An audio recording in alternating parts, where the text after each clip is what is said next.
Mr. Speakers, when the pandemic hit our country in March of 2020, we were quick to warn the nation that a crisis is twinfold. It is partly a danger and partly an opportunity at the same stroke. I highlighted the inescapable fact that depending on what you focus on in a crisis, you can either emerge triumphant or indecisive out of fear and despair. In other words, a crisis is indeed all about choices. Those who choose danger and fear do not survive.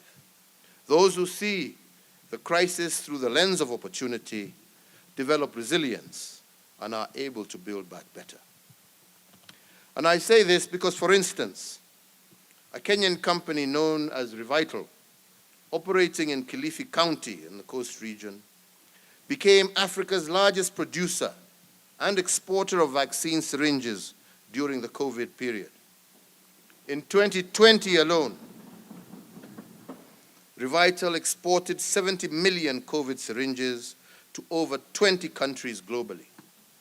In fact, Revital currently has the capacity to produce 300 million COVID vaccine syringes every year.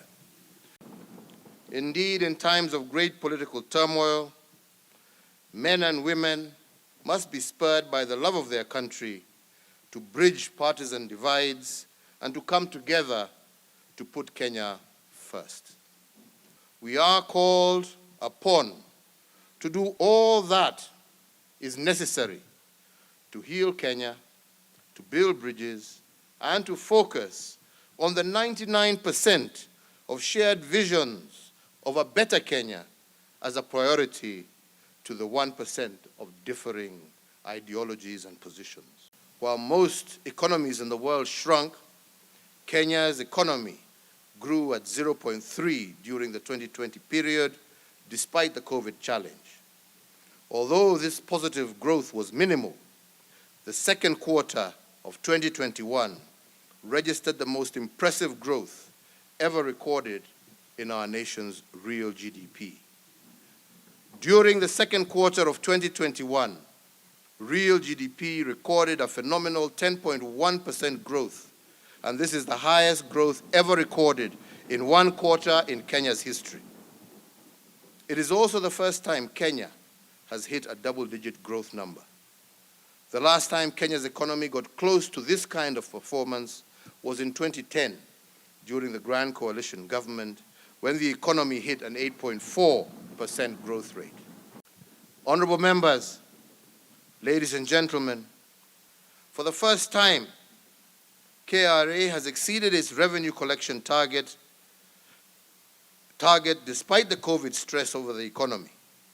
The KRA projected a Kenya shillings 1.5 trillion collection in tax during 2020.